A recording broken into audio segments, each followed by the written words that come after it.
Continue to follow severe weather with an 11 Alive weather impact alert ahead for us and a tornado that we've already seen today. That's right. We want to get straight out to 11 Alive's Cody Alcorn, who is on the scene of some severe damage that we're seeing. Cody, we understand that you have a neighbor with you. That's right. She lives right behind the house I just showed you that is completely gone, that was leveled by this tornado. Courtney, you live just a few hundred feet away. Walk me through what you were doing, what you heard, and what you saw. I was standing in my kitchen and it was just raining. There was no wind or anything, and I started hearing weird sounds like weather was picking up, and I looked out my sliding glass door and I saw the rotation start spinning like pretty much in my backyard, and I just ran for the nearest closet and covered my head, and I started hearing things hit the house and just praying. And a few minutes passed and I kind of heard the stuff start hitting the house, so I crawled out of the closet and I saw the house behind me just completely demolished, and just my heart sank. And I'm just very thankful I'm okay, and I'm just praying for our neighbors and everybody, and just really shaken up. And you told me this is the first time you experienced anything like this. Oh yeah, for sure. And there was no tornado warnings, there was no watches, it wasn't even really storming. It was just raining and calm, and it just literally spun up here and came out of nowhere, and I'm traumatized. Well, I can only imagine. And you said to your neighbors you believe they were home and they're actually searching for them? I do believe that they told me the last update I got that everybody's accounted for, but I'm not sure that everybody was okay.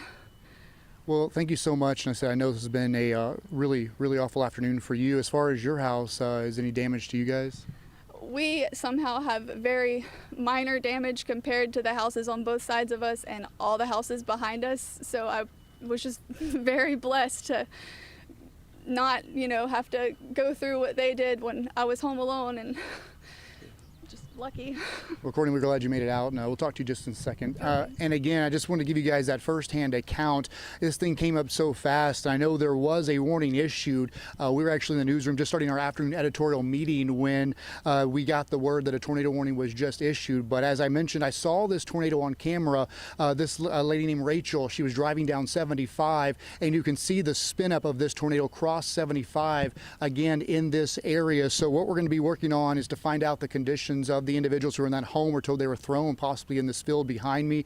So just a heartbreaking situation unfolding here in the area of Locust Grove. And I can tell you this is in the Laurel Creek neighborhood, not far from McDonough High School. That is where the command center is set up right now. Of course, we're here on the scene, on the ground, working to get more information on injuries and, of course, more damage reports just getting here in the last 30 minutes. Cody Alcorn live for us with an incredible piece of testimony. We know that you can hear how emotional she was there, how shaken up she was. Cody, thank you so much for bringing that to us, and we know that he will continue to update us. The command center down there, I'm sure we will be getting briefings and updates, but just you could hear it in her voice how shaken up she was, and we're just happy to hear that she's okay. We certainly are, especially since she said she was by herself. And as Cody said, our meteorologist, Chief Chris Holcomb, got on the air as soon as we got information about that warning.